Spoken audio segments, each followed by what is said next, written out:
Assalamualaikum warahmatullahi wabarakatuh. Bismillahirrahmanirrahim. Alhamdulillahi rabbil alamin. Wal 'aqibatu lil muttaqin. Wala udwana illa 'alal zalimin. وأشهد أن لا إله إلا الله وحده لا شريك له وأشهد أن سيدنا محمدا عبده ورسوله اللهم صل وسلم وبارك على هذا النبي الكريم سيدنا محمد وعلى آله وأصحابه وأنصاره إلى يوم الدين. سبحانك لا علم لنا إلا ما علمتنا إنك أنت العليم الحكيم. Rabbi shrah li sadri wa yassir li amri wahlul 'uqdatam min lisani yafqahu qawli. Allahumma la sahla illa ma ja'altahu sahla wa anta taj'alul hazna was-sa'ba idza syi'ta sahla.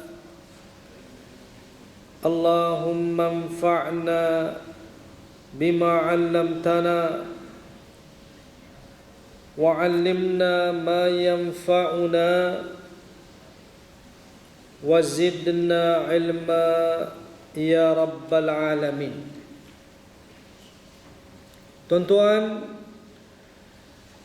puan-puan muslimin dan muslimat, hadirin dan hadirat yang dirahmati Allah Ta'ala sekalian, alhamdulillah, syukur kehadrat Allah Subhanahu wa Ta'ala yang masih lagi melimpahkan kepada kita rahmat dan nikmat yang tidak terkira. Taufik dan inayahnya dapat pada tengah hari ini kita bertemu bagi kita meneruskan lagi kuliah pengajian sebelum mana kita nak mendirikan salat nanti zuhur secara berjemaah. Semoga kita semua sentiasa diberkati dan dirahmati Allah Subhanahu wa Ta'ala. InsyaAllah pada kali ini kita nak beralih kepada tajuk yang baru, iaitu masih lagi dalam membicarakan tentang hukuman hudud, iaitu kita telah pun membicarakan 5 jenis hukuman hudud, jenayah yang dikenakan hukuman hudud, iaitu hukuman jenayah zina, tuduh zina, mencuri, merompak dan juga minum arak. Kali ini kita nak pergi kepada jenayah yang keenam yang dikenakan hukuman hudud, iaitulah pemberontak ataupun bughah. Dalam bahasa Arab dikenali dengan bughah. Bughah ni ialah dalam bahasa Melayu pemberontak. Pemberontak. Baik, siapakah pemberontak? Bughah. Pemberontak ialah sesiapa sahaja yang melampaui had yang sepatutnya dipatuhi. Pemberontak ialah sesiapa sahaja yang melampaui had yang sepatutnya dipatuhi. Dalam bahasa Arab ia disebutkan sebagai bughah, bughah dan al-baghi. Al-baghi iaitu pemberontak, pelampau lah. pada asalnya bermaksud zalim. Maknanya dia ada kait dengan suatu bentuk kezaliman yang dilakukan terhadap pemerintah. Apa yang dimaksudkan dengan bughah atau pemberontak di sini ialah sekumpulan umat Islam yang menentang pemerintah Islam dan melanggar perintahnya atau menghalang hak Allah ataupun hak manusia. Itu yang dimaksudkan dengan bughah, pemberontak, iaitu sekumpulan umat Islam. Maknanya umat Islam yang memberontak. Kalau orang bukan Islam tidak dipanggil bughah. Orang bukan Islam tidak dipanggil bughah.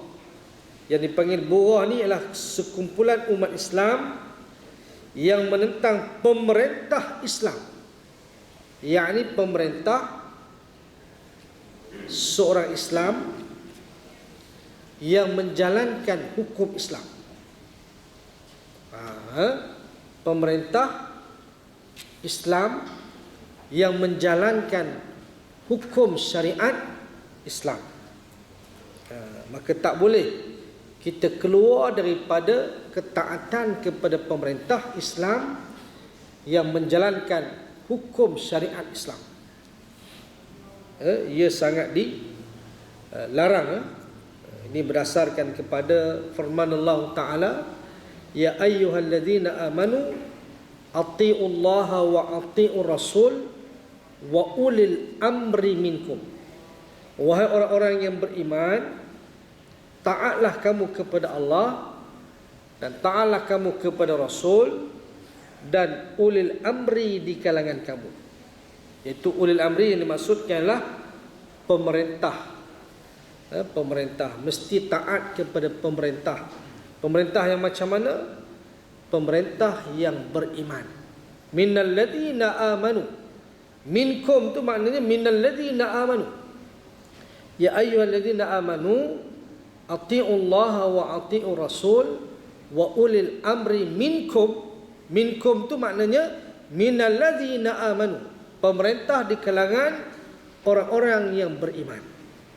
Iaitu orang-orang yang beriman, orang yang macam mana? Orang-orang yang menjalankan syariat Allah Subhanahu wa ta'ala. Maka barulah hukumnya berdosa bila kita keluar daripada pemerintahan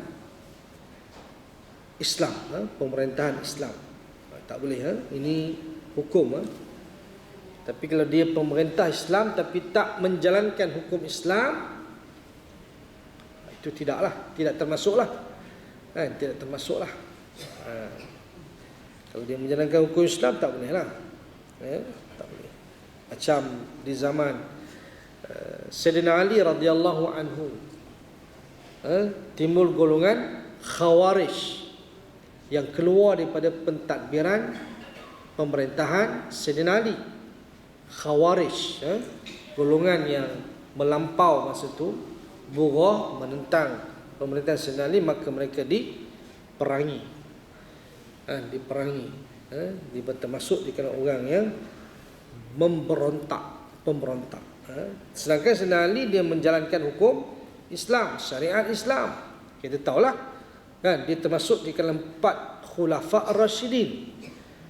Yang mana bila sebut khulafa ar-rasyidin, khalifah yang menjalankan syariat Islam secara adil.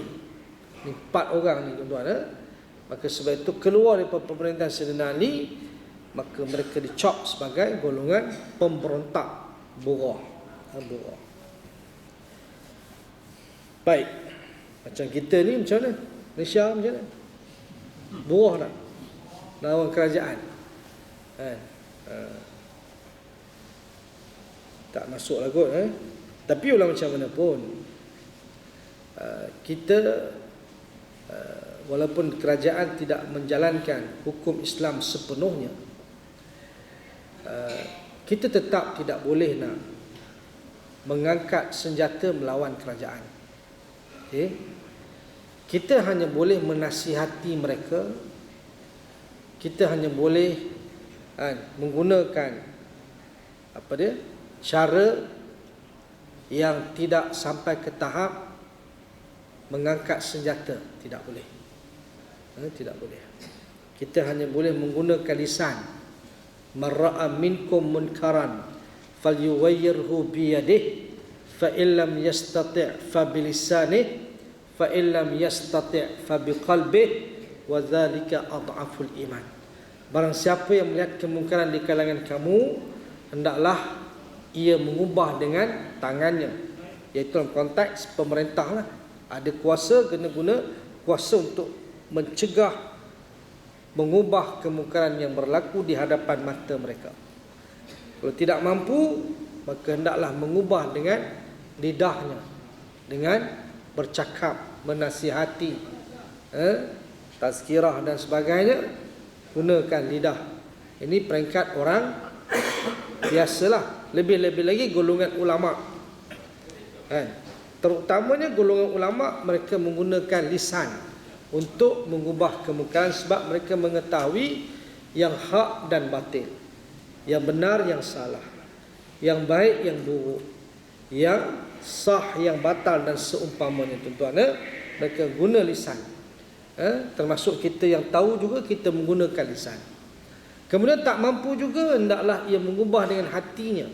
Yang benci dengan hati, dan benci dengan hati itu selemah-lemah iman. Jadi kita tak boleh menggunakan kuasa, sebab kita tak ada kuasa. Kita tidak ada kuasa. Kita kena guna di tahap yang kedua, iaitu tahap lisan saja, tuan-tuan. Hantar memorandum boleh. Begitu. Demonstrasi secara aman jalan. Itu antara perkara-perkara yang boleh kita lakukan konteks kita nak mengubah kemungkaran yang dilakukan oleh pemerintah yang ada hari ini. Adapun untuk kita nak lawan, angkat senjata, tidak dibenar sama sekali, tuan-tuan. Tak boleh sama sekali. Ini menimbulkan fitnah. Menimbulkan fitnah, sebab nanti orang akan menyatakan kita membunuh sesama Islam. Membunuh sesama Islam. Bahkan Nabi sendiri pun kita lihat tidak membunuh golongan munafik. Nabi yang ada kuasa berhadapan dengan golongan munafikin. Abdullah bin Ubay bin Salul bin Bahlul bin Tolul kan. Dia sendiri pun Nabi tak bunuh. Walaupun dia tahu, Nabi tahu ni munafik, kepala munafik. Nabi tahu senarai orang-orang munafik. Nabi tahu, sebab Allah beritahu kepada Nabi siapa je orang munafik. Kemudian disimpan senarai itu oleh siapa yang menyimpan senarai orang-orang munafik di zaman Rasulullah? Sahabat siapa nama? Siapa? Huzaifah. Betul, Huzaifah Al-Yaman kan. Huzaifah ni dia sebagai setiausaha surit Rasulullah lah kira. Setiausaha sirru Rasulillah dipanggil, iaitu menjadi seorang yang menyimpan senarai nama orang-orang munafik. Itu sebab Umar bin Al-Khattab radhiyallahu anhu ceritanya, Huzaifah ada tak nama dia dalam senarai itu? Umar boleh tanya, tuan-tuan.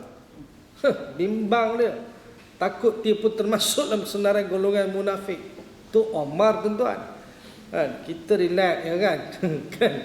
Kita entahlah kan macam mana kan, tapi Umar pun begitu. Bahkan itu sebab bila sebenarnya dalam konteks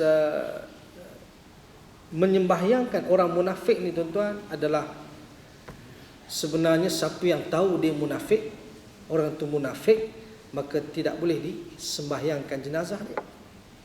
Yang tak tahu tak apa. Itu sebab bila mana tengok, kalau Huzaifah tak pergi, kalau ada seorang yang meninggal dunia, Huzaifah tak pergi, Umar tak pergi. Sebab Huzaifah tahu dia seorang munafik, itu sebab dia tak pergi. Dia tengok Huzaifah pergi tak? Huzaifah pergi, dia pergi. Huzaifah tak pergi, dia tak pergi. Nampak? Sebab Huzaifah tahu. Adapun yang tak tahu tak apa. Yang tak tahu boleh menyembahyangkan jenazah orang munafik. Sebab orang munafik ni dia termasuk dalam kategori orang-orang kafir. Maknanya zahirnya Islam, batinnya kufur, jadi kufur. Kan Islam campur kufur, kufur. Dia begitu. Dan dia kena Islam campur Islam, baru Islam.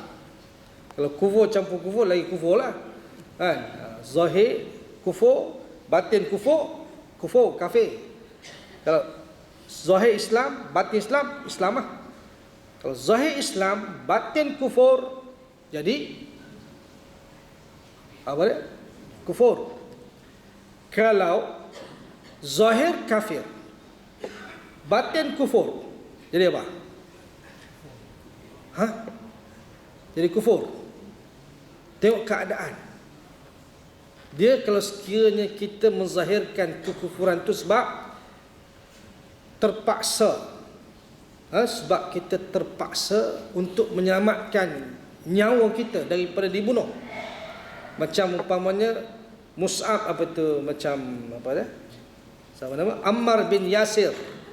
Ketika mana dia dipaksa untuk keluar Islam, lalu dia menzahirkan kufur, dia keluar Islam tetapi hati dia tidak. Ini panggil tuqiyah, dia panggil taqiyah. Dalam arti taqiyah. Taqiyah ni maknanya Islam, maknanya dia menyembunyikan Islam dalam hati dia. Itu yang Syiah tu. Syiah ni tuan-tuan, dia menyembunyikan Syiah dalam hati dia. Taqiyah, dia tak mengaku dia Syiah. Terus saya tanyalah Syiah ni tuan-tuan. Memang dia tak mengaku dia Syiah. Di kalangan kita yang Sunni ramai-ramai ni lah. Tapi kalau dia ramai tuan-tuan, dia mengaku dia Syiah lah sebab dia kuat. Tapi kalau dia seorang dua, dia takkan mengaku dia Syiah. Dia menyembunyikan Syiah dalam hati dia. Itu panggil taqiyah. Tapi kita dalam konteks kita Islam, kita menyembunyikan Islam itu dengan sebab untuk nak menyelamatkan nyawa kita dari dibunuh. Bila Ammar kalau dia tak kembali kufur, dia akan dibunuh seperti mana bapa dan mak dia. Dan Yasir dan Sumayyah telah pun dibunuh di depan mata dia disebabkan enggan untuk kembali kepada agama asal. Tinggal Ammar bin Yasir ni. Maka Ammar bin Yasir pun dia tak tahan dengan siksaan, lalu dia pun mengucapkan kalimah kufur, dilepaskan. Lepas tu dia pun pergilah jumpa Rasulullah, cerita apa yang berlaku. Rasulullah tanya kepada dia, kaifa tajidu qalbak? Bagaimana kamu dapati hati kamu? Macam mana dengan hati kamu? Kamu dah mengucap kalimah kufur, okey, zahir kufur, tapi batin macam mana? Kata Ammar, mutmainnan bil iman, tetap tenang dengan iman. Maka Nabi hukum Ammar masih Islam, walaupun dia menzahirkan kekufuran, tapi batin dia tak setuju, tak reda. Ini berdasarkan kepada ayat, man kafara billahi min ba'di imanih illa man ukriha wa qalbuhu mutmainnun bil iman. Sesiapa yang kufur selepas beriman kepada Allah, kecuali orang yang dipaksa sedangkan hati dia tetap tenang dengan iman. Dalam keadaan begitu tuan-tuan, tak apa, maknanya ini panggil batin dia Islam, zahirnya kafir. Ataupun mungkin orang yang tinggal dalam tempat kawasan yang di negara yang memang ditekan, tak boleh menzahirkan Islam, maka dia menzahirkan kekufuran, sedangkan dalam hati dia itu kita katakan dia Islam. Bahkan ada di kalangan orang yang baru masuk Islam tau. Orang yang baru masuk Islam tuan-tuan, dia nak jaga hubungan kekeluargaannya. Di peringkat awal, dia menyorok, dia menyembunyikan Islam dia daripada keluarga dia. Lalu dia di kalangan keluarga dia menyatakan dia masih bukan Islam lah, tapi hakikat dia Islam. Nampak? Dalam keadaan yang begitu, dia boleh kalah sekejap. Sebab ada orang dia nak masuk Islam susah sebab tekanan keluarga dia. Keluarga dia tak bagi tuan-tuan. Payah. Maka mungkin jalan begitu, dia ambil jalan untuk masuk Islam dulu dan menyembunyikan Islam dia. Itu sebab kadang-kadang setengah tu tuan-tuan dia tak nak pakai nama Islam. Dia pakai nama asal dia. Tak ada masalah tuan-tuan. Kan? Sebenarnya memakai nama asal kan itu tidak ada masalah. Kan? Ada masalah. Anwan Seng dia pakai nama, dia bukan nama dia Amir. Dia punya nama selepas Islam dia, nama dia Amir. Tapi dia tidak menggunakan nama Amir, dia gunakan nama asal dia Anwan Seng. Asalkan nama itu tidak memberikan pengertian yang tak elok lah. Kalau nama tu tak elok dia punya pengertian, tukarlah tuan-tuan. Tapi kalau setakat mana nama tu tak memberikan pengertian yang tak elok, jalan pakai lah. Tak ada masalah. Kan? Tak ada masalah tuan-tuan. Macam siapa? Lim Bun Siu ke apa nama tu? Kan satu lagi kan ada yang bukan yang Cina tu kan. Dia guna nama dia. Kan? Tak perlu nak kena tukar nama, tak perlu. Pakai nama asal dia okey, tak masalah. Yang penting kan nama tu baik, nama tu tidak memberi maksud yang tak elok. Tak elok kan. Itulah. Baik. Balik kepada kita nak sebut tadi tentang itulah kita katakan kita tak boleh kita tidak boleh mengangkat senjata untuk melawan kerajaan Islam yang mana mereka itu sekalipun tidak melaksanakan syariat Islam. Tak boleh. Kecuali mereka lawan kita lah kan. Menggunakan senjata tu cerita lain lah kan. Tu. Baik. Dan kecuali juga tuan-tuan bila pemerintah tu memang dia isytiharkan, dia menolak Islam secara jelas. Dia tak terima Al-Quran, dia tak terima hadis kan. Dia kata Al-Quran ni dah lapuk dah, tak boleh pakai dah kan. Masa tu barulah boleh untuk kita mengangkat senjata lawan pemerintah tersebut. Itu pun tengok bagaimana kekuatan yang ada pada kita. Kalau kita ada kekuatan untuk mengalahkan mereka, baru boleh. Tapi kalau kita tak ada kekuatan, kita tak boleh nak angkat lawan dia, tak boleh. Itu pun tengok juga kan. Sebab tak ada dia punya apa, dia suruh apa, hasil dia tak dapat kan. Kita nak lawan pun tak boleh. Maka di situ kita tak boleh nak lawan. Tapi kalau kita ada kekuatan, tak apa. Kalau kita tak ada kekuatan, tak boleh. Walaupun pemerintah tu memang dia isytihar dia kafir lah kan. Dia tolak Quran dan sebagainya, total dia tolak tuan-tuan. Masa tu baru boleh. Itu pun tengok kekuatan kita macam mana. Bila keadaan sekarang tidak. Dan begitu juga kalau ada orang yang angkat senjata lawan juga, maka dia tak dikenali sebagai burah juga kan? Dia tak boleh dikatakan burah kan? Baik. Jadi maknanya balik tadi kita nak sebut tadi bahawa sekumpulan umat Islam yang menentang pemerintah Islam dan melanggar perintahnya atau menghalang hak Allah ataupun hak manusia. Hukum apabila wujudnya pemberontakan sebagaimana yang dinyatakan di atas oleh mana-mana kumpulan umat Islam, pemerintah Islam wajib berusaha menghantar wakil untuk bertanya tentang tuntutan mereka dan urusan pemerintahan yang mereka tidak senangi. Maknanya kalau wujudnya satu golongan yang memberontak, dia ada ketua dia nak memberontak ke atas pemerintahan Islam, maka negara hantar wakil untuk berunding, bincang dulu apa sebabnya mereka nak angkat senjata lawan pemerintahan ni, sebab apa. Nampak, Islam ni tuan-tuan dia kena runding dulu kan. Jadi hantar wakil untuk bertanya tentang tuntutan mereka dan urusan pemerintahan yang mereka tidak senangi. Itu apa ya, pemerintahan yang mana dia pun tak suka ni, apa dia, apa sebab dia pun nak bertindak, pasal apa. Tanya tuan-tuan, tanya. Ni tanya pun tak boleh kan. Kan macam mana, pecat kan. Tanya kalau pecat payahlah Boleh tanya dulu, apa dia yang kamu tak setuju dengan pemerintah? Nampak tak? Ini pemerintahan Islam. Dia terbuka. Nampak tak? Adil. Adil dia tuan. Sebab rakyat pun ada hak juga. Rakyat ada hak untuk bersuara. Apa yang dia tak setuju? Tengok apa dia. Dengar dulu. Kan? Dengar dulu tuan-tuan.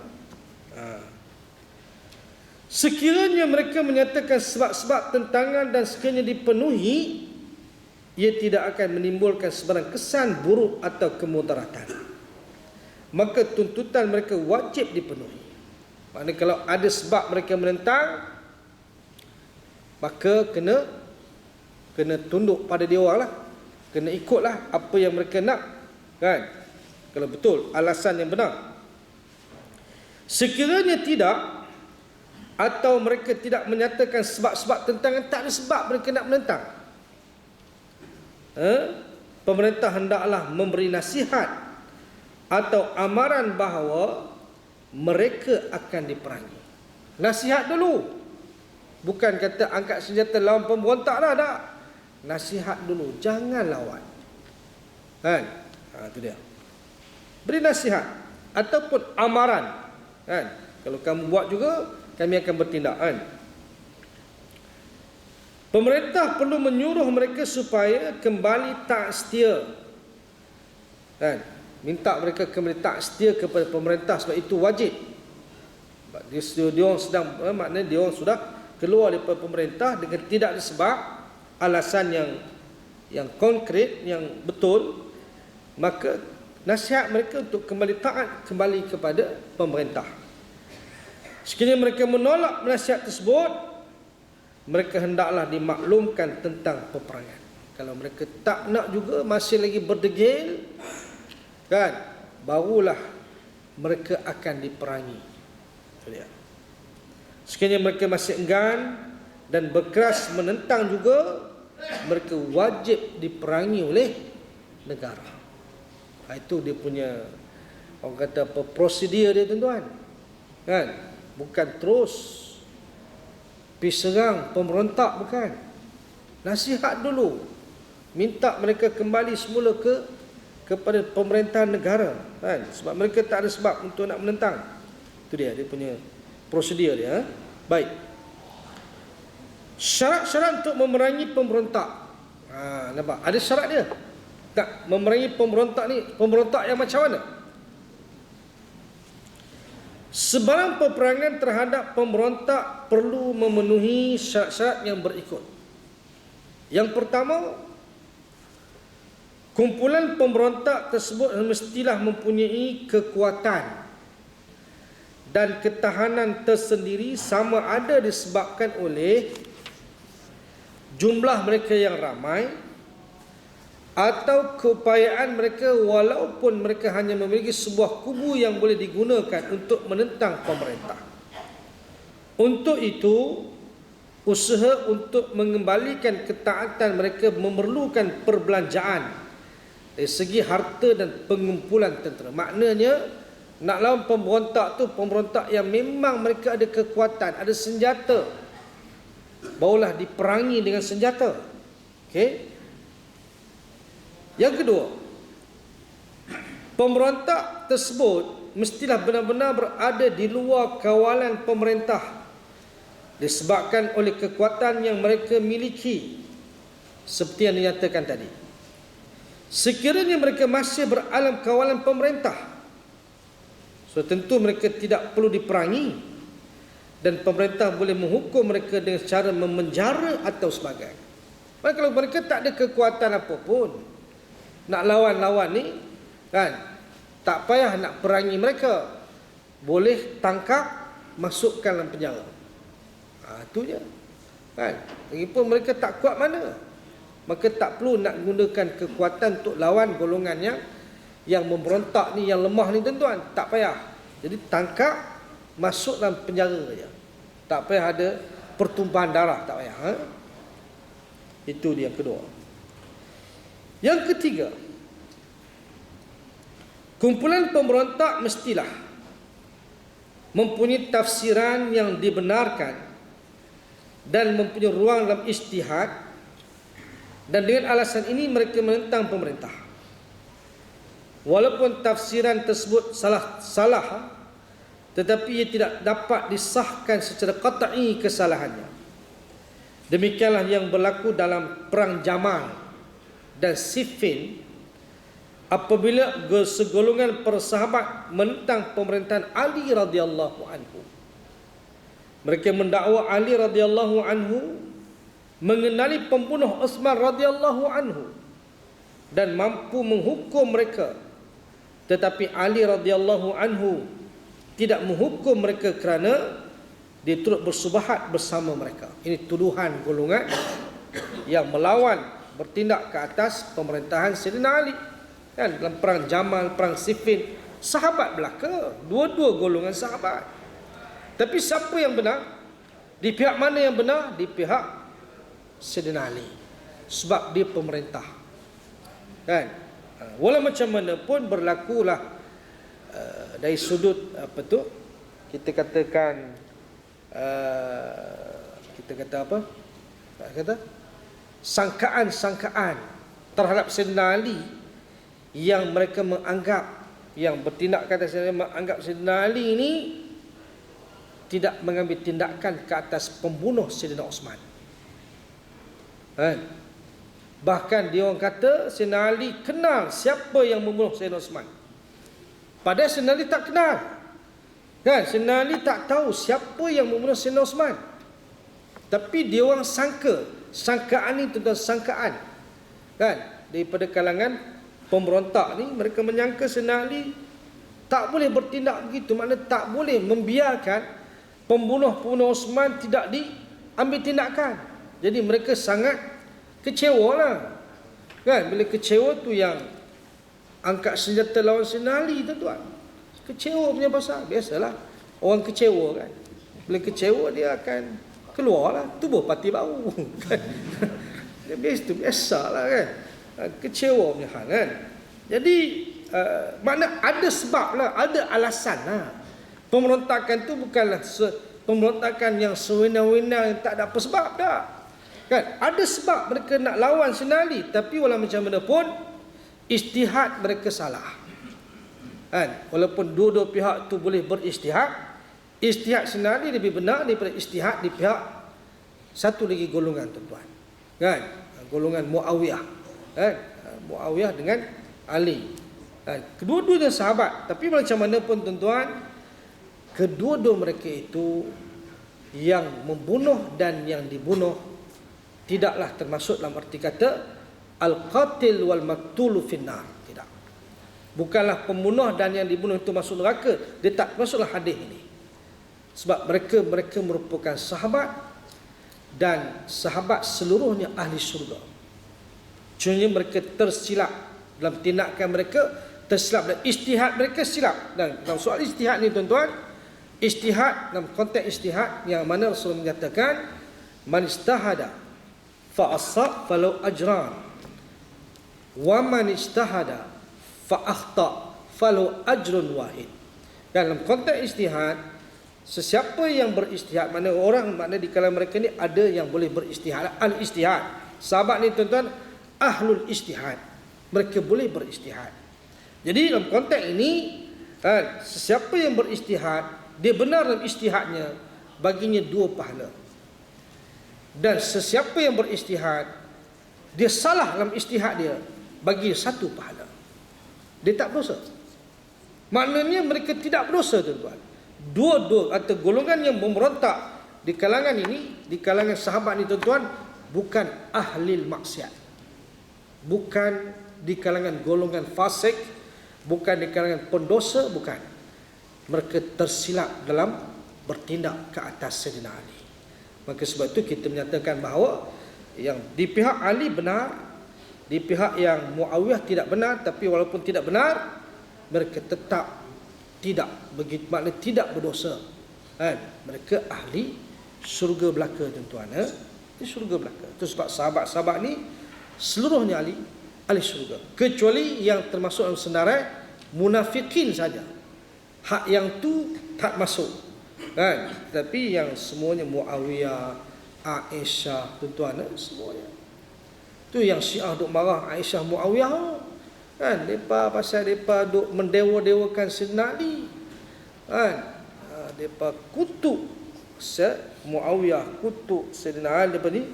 Aisyah kata ahli neraka, finnar dan sebagainya. Itu memang melampau lah kan. Golongan yang melampau sangat ni. Syiah ni tu golongan pelampau sebenarnya, sangat melampau, dan mereka tidak ada asas dalam pegangan mazhab. Mereka tu memang tak logik pun.